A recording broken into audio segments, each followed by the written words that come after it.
السلام عليكم ورحمة الله وبركاته. أهلا بكم في فيديو جديد. أتمنى إنكم جميعا تكونوا بخير. هتكلم النهاردة عن موضوع بيمس ملايين البيوت حول العالم، وخصوصا في أوروبا وفي الأماكن اللي فيها مطر كتير على مدار السنة، ده غير الدول اللي بيبقى فيها تلج كتير. والحاجة دي هي عفن البيوت، العفن اللي بيطلع على الحيطان بسبب الكتمة، او زي ما في ناس بتقول عليه الرطوبة، لكن الرطوبة حاجة والعفن حاجة. فانا ان شاء الله في الفيديو ده جاي اتكلم معاكم عن كل تفاصيل الموضوع ده، والعفن ده عبارة عن ايه وبيتكون من ايه، وازاي الواحد يقدر يكافحه، وازاي الشخص يقدر يتعامل معاه، وازاي العفن ده بيتجمع اصلا في البيوت، وايه هي الاضرار اللي ممكن يسببها العفن ده. وهقول لكم كمان ازاي نقدر نتعامل معاه ونتخلص منه لكأنه ما جاش في البيت نهائي. لو انت عايش في المانيا او عايش في اوروبا بشكل عام، فاكيد انت بتعاني من المشكله دي. فكمل معايا الفيديو، وان شاء الله بعد الفيديو هتكون قادر تحل المشكله دي بنفسك وفي البيت. العفن ده عباره عن بكتيريا بتتجمع على الحيطان نتيجه ضغط في الهواء. يعني خلينا كده من الاول متفقين ان العفن اللي موجود عندك في البيت ده هو عباره عن كائن حي، وعلشان هو نوع من انواع البكتيريا فاكيد هيأثر على صحه الانسان. والعفن ده بيتكون في الاماكن اللي فيها رطوبة عالية، زي مثلا المطابخ او الحمامات او غرف النوم. غرف النوم علشان الناس بتبقى نايمة فيها طول الليل، وكمان في فصل الشتاء بتبقى مشغلة الدفايات وقافلة الشبابيك. الكتمة وضغطة الهواء دي مع وجود رطوبة بتكون بكتيريا العفن. وفي الحمامات بسبب ان الناس بتستحمى في فصل الشتاء، وبخار المية اللي بيطلع لما الواحد بيكون بيستحمى، او في المطبخ لما بيكون في حد بيطبخ وبيعمل اكل، فبرضه البخار اللي بيطلع من الاكل. كل انواع البخار اللي احنا قلناها دي، سواء كان في المطبخ او في الحمام او في غرفة النوم، كل دول بيفضلوا متجمعين في الشقة. ولما بيتجمعوا على الحيطة او على الشبابيك او ايا كان المكان،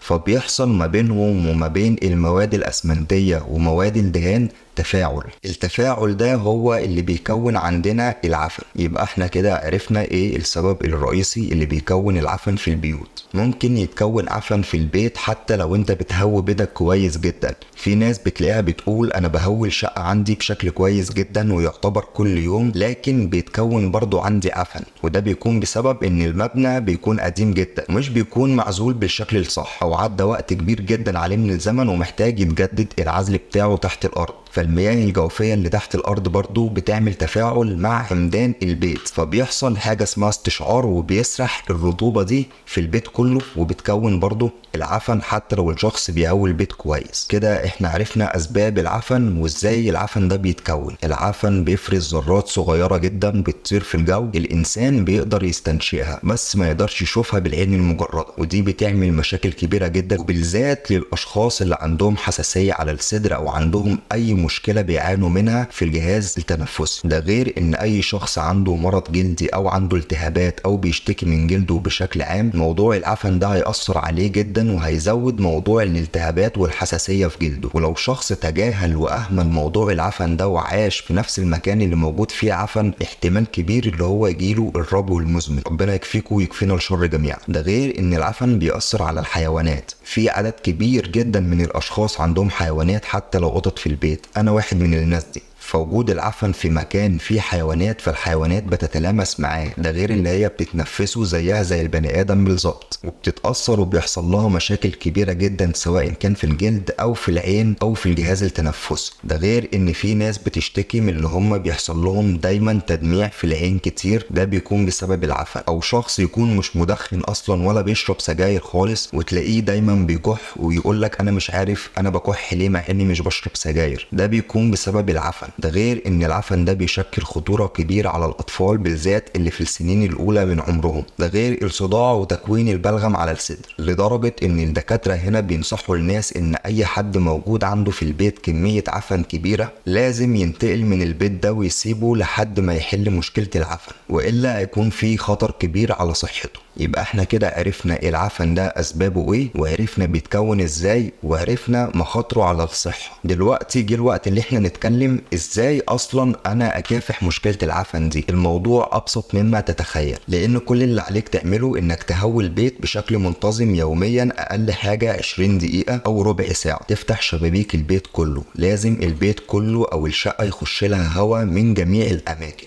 علشان يحصل عملية تبديل ما بين الهواء اللي في البيت والاكسجين والهواء النقي من بره. فالهواء اللي في البيت اللي متحمل ببخار المية وبالمواد يخرج، والهواء النقي يخش البيت. لازم تعمل العملية دي على الاقل مرتين في اليوم، وكل مرة فيهم على الاقل 15 دقيقة. ده الموضوع بكل بساطة من غير تعقيدات ومن غير تكلفة. اولا لازم انك تتخلص من العفن اللي موجود في البيت قبل اي حاجة. لو انت عندك بالفعل عفن لازم تتخلص منه، ولو انت مش شايف عفن واضح على الحيطة حاول دايما تبص في الاماكن الضيقة ما بين الدولاب مثلا، تحت اي كومودينو، ورا مراية بتاع، ممكن يكون في عفن متجمع ورا شباك او اي حاجة زي كده وانت مش واخد بالك منه. فاول خطوة تتأكد ان مفيش اي عفن موجود في البيت، وبعد كده لو لقيت عفن لازم تتخلص منه. طيب هتتخلص من العفن ازاي؟ كل اللي عليك انك بتروح تشتري بخاخ، في منه ب2 يورو وفي نوع تاني ب4 يورو. النوعين ممتازين جدا وانا بستخدمهم شخصيا. هتجيب المنتج البخاخ ده بيبقى عبارة عن سبراي فيه مادة كلور. قبل ما تستخدم البخاخة تلبس ماسكك، تبعد وشك عن البخاخة على قد ما تقدر، تفرد دراعك على اخره. قبل ما تستخدم البخاخة تلبس جوانت في ايدك علشان الكلور غلط جدا على العين وغلط جدا على الجلد، وكمان غلط انك تستنشقه ويعمل لك مشاكل في الجهاز التنفسي. بترش على المكان اللي موجود فيه العفن مباشرة من البخاخة اللي معاك، وبعد كده بتبعد اي طفل او اي حيوان عن المكان اللي انت رشيت فيه. وبعد كده بتفتح المكان اللي انت رشيت فيه الكلور ده تهويه لمدة ساعة مثلا. ولو انت عندك الامكانية انك تسيب المكان ده يتهوى مثلا اكتر من 3 ساعات يبقى انت كده عملت حاجة كويسة. على قد ما تقدر تسيب المكان يتهوى بعد ما ترش، لان الكلور برضو خطر على الصحة. وانا هحاول اعمل لكم فيديو مخصص ان شاء الله اوريكم فيه ازاي تحل المشكلة دي لو موجود عندك عفن بشكل كبير في البيت. وهوريك كمان منتجات تانية مختلفة غير الرشاش ده ممكن تحطها عندك في المكان تسحب اي بخار او اي مية متجمعة. هقولك الكلام ده كله ان شاء الله في فيديو جاي. وبكده يبقى انا وصلت معاكم لاخر الفيديو. اتمنى ان انت تكون استفدت من اي معلومة خلال الفيديو، وتكون عرفت العفن ده عبارة عن ايه وانت ازاي تتعامل معاه، وايه الاضرار اللي ممكن يسببها على صحة الانسان. لو في معلومة جديدة عليك انا قلتها يا ريت تعرفني في التعليقات. ولو اي حد عنده اي اقتراح او اي فكرة او اي حل للمشكلة دي يا ريت يكتبها لنا في التعليقات، وكلنا ان شاء الله نستفاد من بعض. وفي اخر الفيديو حابب افكرك لو عجبك المحتوى اللي انا بقدمه وحابب انك تعرف معلومات تانية وتشوف الفيديوهات اللي جاية، انزل اشترك معانا في القناة، واشوفكم في فيديو جاي ان شاء الله. السلام عليكم.